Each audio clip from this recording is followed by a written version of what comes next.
Welcome back. Thank you for clicking on the video. Please make sure your chair's on the upright position and your trays are folded up. Yes, it is incredibly cold today. Blah blah blah, it's cold every day on Viper's Dog Channel. Yeah, no, it's pretty cold. After midnight tonight is to get to, this is without wind chill, minus 33. So with the wind chill, it's, I don't know, somewhere like minus 45 or some nonsense like that. Till daybreak, and then just start getting warmer, and then just start getting warmer and warmer. So get through tonight. These girls will be able to breathe a sigh of relief. Get back to a warm 10 days, I think, of normal to above normal temperatures, because minus 33 is below normal temperatures. Yeah, that's very deceiving. But anyway, so I am feeding, and then I'm getting to moving some more bales around the back of the cattle yard for the windbreaks, because we need to start getting that windbreak around the back set up for calving season, because at this point we are 1 month away from shutting the girls in. Well, actually we shut the girls in Valentine's Day, which don't tell them that, because they always look forward to that. That way they don't have to be walking anymore, which I'm sure that girl with the sore foot will be very glad to hear. Ironically, the cow number 62 that's got the sore foot, when she's out here, she's actually quite good. She walks pretty good. That's wrong gear. It's when she's on the bed pack, she's sore. The reason for it is she has cracked her hoof. Now I watched the Hoof GP. If you haven't discovered the Hoof GP, which is a hoof technician, we'll call him that, from southwest of Scotland, where he practices working on mainly dairy cows, is right where I grew up. That very, very similar area. Is it the dorsal wall? Basically the outer wall of the hoof, where it's all the load bearing, the actual hoof has split.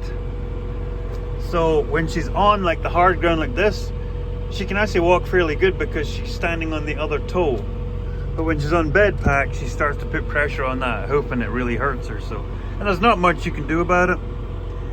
So once they're shut in, she will do really well to not have to walk anywhere, and she'll be looking forward to getting calving too, because then she won't have that extra weight in her. So anyway, so that will be, like I said, middle of February we'll be shutting the cows in, and then we can just get down to not having to plow all this snow and all this stuff. We can just work inside the yard, but we've got to get that back wall built. So that's what we're going to be doing.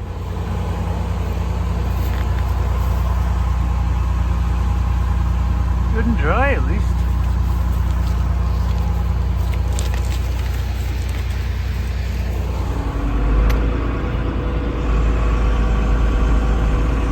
Well, we're back at it, playing in the deep snow. Let's see if I can show you this when we get up here. We're actually in a different paddock picking up straw, and the reason for that is the road that I had opened up into number 2 paddock, the powder all blew in, and I tried opening that road back up, and it was going to take more work to clean out the road that was already there than it was to cut a new road. So you'll see we cut a road right through the tree row to try and keep the trailer as straight as possible back up to the hilltop, which is middle of the screen. You can't see it through the trees. That way that I'm not making this trailer go around any bends, because like I said, the road that's up there, I went and tried pushing it with the bucket, and it was literally like shoving 20 feet of a sheet of 6-inch thick solid powder, just like concrete. So it was going to take way too long. Yeah, if I had one of those big snow blades, it'd be great. I don't. And I figured this way is just quicker. I can carve in an opening to here, and then I'll make my way up onto the hill. At least that way, where it's way shallower snow up there. And at least this way I can at least get a couple of loads in, whilst waiting for the device that is coming to help maybe speed up this process, because I've still got at least 450 bales to come off of this half section. That's a lot of, it's not a big deal with like trailer loads, because I'm hauling in 22 bales at a time. It's having to plow it almost every other load. That's getting old. So at least if I have this thing going on, and you'll see, like I said, it's nothing extravagant, but it'll speed up getting the bales off the field way quicker. So anyway, I'm gonna get hooked up and get out of here. Maybe that should be one of the names for the channel when I change it. Would be 100 horsepower farming. Because this tractor is, when it was built, was 90 to 95 horsepower. Now I think it's probably closer to 85. And like I've said previously, this is non-turboed. So yeah, this is all just basic horsepower. So I'll give it its dues. It does what it needs to do, even with 12,500 hours on the clock. It definitely doesn't like really cold days, because it's putting out a lot of like blue smoke. I do have a new set of injectors for it, so that is something that we might, if we can get the clutch thing figured out, I'll put the injectors in, because it's not like really an emergency. So what I'm waiting to show y'all, as you can see, I had a bit of a try to cut a new road over here, but it wasn't gonna go. But if you look in there, you'll see the other road. And you can see my tractor tracks. I tried to drive on it to shatter it. At least that way I could kind of push it out of the way with the loader if it was broken into pieces, instead of just pushing big sheets. But see if I can show you this before I get too far. That's as far as I got. That was like 10 minutes of fighting. I got to there, cleaning it out, and it was just shoving huge pieces of it. So yeah, I did this in the same amount of time. Anyway, I'm gonna get this big old dog off the field, get it unloaded, because I'm building that windbreak at the back of the yard, and hopefully get a couple more loads in today. And then tonight -30, and tomorrow -5, so yeah. Well, just why is my window steaming up? That's weird. Anyway, so this is the start. That's like almost 2 loads of bales. So still got to do something with this corner, which is kind of hard. We've got to get a lot of these old trees cleaned out of here, but you kind of get the idea. Northwest comes in hard there, and then we've got the bullpen and then the new shelter. So this way it'll protect the newborns pen, the calf and cows pen, and then it'll protect me while I get these shelters built, which I'm hoping to start getting at here as soon as we get these bales, the majority of these bales hauled in, because I want to get the bales in while the weather is really like yo-yo and crappy, and then once I start calving, that means I can stick closer to the yard whilst I'm working on the shelters, so that way I can keep an eye on the girls and not be away out plowing snow and loading bales. Let's face it, I'm not looking forward to plowing much more snow, so we can be done with that. I don't know who's paying for my app, but I cancelled it and someone keeps renewing it. I don't need any more winter, we're good. Okay, we'll get the last pick off the trailer, and then it's coffee time, and then we'll feed some cows and then go back out for another load. Yahoo! Feeding. Oh, these girls are gonna be so happy tomorrow. -5. Like what? That's just silly. Like right now, warmest part of the day, minus 26. Minus 5. Like Mother Nature, is it too much to ask? Minus 15. Test our limits, minus 25. Minus 15, minus 25. Just the whole winter. You can have calm days, you can have days when it blows a little bit. That's the trade. We'll negotiate that. But no. We're going to be at minus 3. And then we're going to be at minus a bazillion, quadrillion, cajillions. Yeah. Because that's what everybody needs. The poor girls. Look at them. They're peeing and pooping. It's frozen solid when it hits the ground. On a calm night, when you stick your head in the door and you listen to the beauty of Mother Nature and you hear clunk, clunk, a clunk. That's cows peeing and pooping. And they're pooping, their pee hitting the ground. Clunk.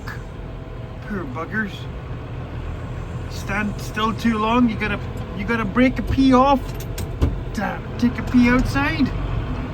Snap it off. Like, what the heck? Anyway, get these guys fed and then we'll go back for another load of bales. You guys are so helpful. Whew, we're really starting to make a dent in it, folks. Oh, I think we're halfway.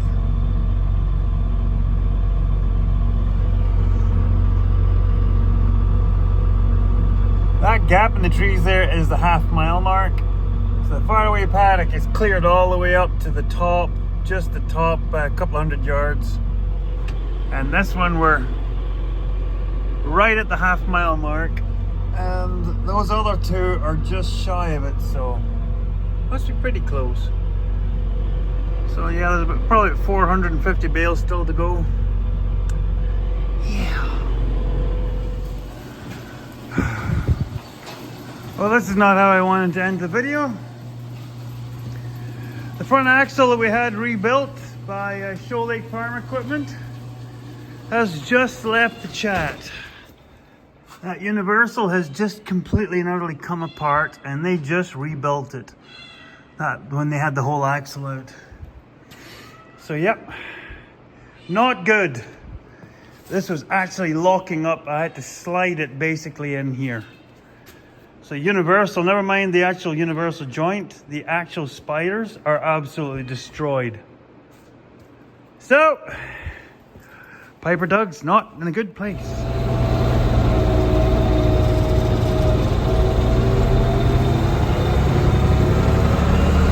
Yes, old Johnny Deere is back to the rescue. So yeah, I gotta get number 2 corral fed. They probably would be good till morning, but I don't like making them wait. Number 1 is good till tomorrow, but number 2 was supposed to get done today, but they're not completely out. And yes, that's as far as that trailer got. It's in the gateway because the universal packed up about here, and the trailer literally pushed me in there with the hub locked up. So the actual housing for the universal joint is completely destroyed. Like the eyelets that the universal fits into, yeah, they're completely smashed. So you might see before the end of this video, because I think what I'll do is I'm gonna put these bales into these girls. I'll grab another bale for number 1 for tomorrow. It's sitting ready. And then my plan is to take the wheel off and start taking the hub apart. Talk to Chris. Chris is going to check the work order from when the yarns tractor was up there 2 years ago. Because I'm sure they replaced the universals. I know they had the half shafts out of the axle because he said they machined up the end of the half shafts where they went into the planetaries. So I don't see why they wouldn't have replaced the universals while they were in there. So waiting to hear back tomorrow because I have to see if the boss lady has the files still in our records. Should do.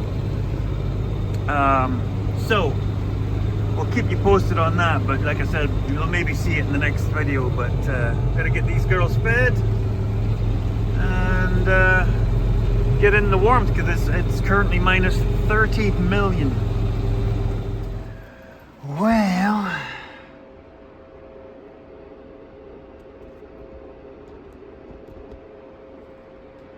yeah, she is toast. Son of a gun! So, as you'll notice, it's rather dirty. So, they rebuilt this axle. As you saw in the last clip, the CV, because it's a double universal, is destroyed. So that'll be rather expensive. And then, as you'll notice, this hub is very messy. So they replaced this seal, but he said it was rather worn, but they still replaced the seal and wrecked it. So I said to them, did you put a speedy sleeve then if you saw it was wore? Oh, we never tried that. Oh. So the one thing that I know, I've kind of gonna kill two birds with one stone. See if I can find this right now, because I did mark the tire. There it is. So if you see that arrow, this tire has a slow puncture, and as you can see, this rim has had trouble with cracks, and it's been welded. Well, it's got a crack at one of the welds again. So I think the other tire, they put a tube in it. So this one must not be tubed yet, because it's leaking. Either that or that it's got a poke in the tube. So I'm going to drop this off at Dennis's and get them to at least fix that slow puncture while this thing is sitting up in the air. So what I'm going to do now is not right toothless. I'm going to take this ball joint off, so I'm going to put pressure on it. And there you go. I thought I would have to put pressure on it and then hit the casting, but apparently I don't. So it's out. So, there we go. So yeah, now it's a case of taking the caps off the top and bottom kingpins, and then this whole hub will drop out. I've never taken a front wheel assist hub assembly off before, so you'll all forgive me. I'm kind of weighing through this till I hear back from Chris tomorrow what their plans are as far as dealing with that mess. So yeah, she's down and out, folks. I'm just glad I made it home, because if that had happened out in the field, we would be having a different conversation right now, and I know you all know what I'm talking about. Yep. Basically, this packed up with a full load at the end of the driveway. Probably already told you this. It packed up at the end of the driveway, and the trailer pushed me all the way down to the field. So that basically just took everything away. Yep. So, yeah, this is going to be an absolute humdinger. I don't know. It's one thing after another with this orange thing. And I can hear you all saying the same thing. And believe you me, if you want to buy me a tractor, you go right ahead. Tell you what, you go buy me another one of those little Soundguard tractors. Maybe a little bit bigger than that one out there. Maybe a 44, 55, 60, 44, 60 to get the mechanical front axle would be mint. 43 or 44, 60, mint. But those things are worth $60,000, $70,000 now for a 40-year-old tractor. This thing's worth a pack of smokes and a case of beer to take it away. Yep. Well, folks, that's as far as I'm going. I do not have a bolt or threaded rod that size. Of course, it's a French tractor, So that's some different size of bolt, because from what I can tell, both ends, you must have to thread a thing in here and use a slide hammer to pull them out to get the hub off. So I am not doing any more because I will probably break something. So as you can see, shrapnel. So yeah, the Tango Express strikes again. And as I hinted at, if this had happened further away from the yard, we would be having a different conversation right now. We'll leave it at that. So, in the next episode, tune in to see what else happens on Wreck-It Ranch. Oh, golly gosh. What happens next? Gotta take the kitty's food stash. On way! See ya! Yeah, okay. Okay, I'm going for a shower. I'm gonna go and wash the anger, sadness, and despair, and just fair pugglet. I'm finnert, I'm scunnert, pugglet, all of those old Scottish words. I've got to feed number 1 tomorrow, and yes, that will be up to old Johnny Deere to save the day. Don't let me down, old Johnny. Oh, so thanks for watching, everybody, and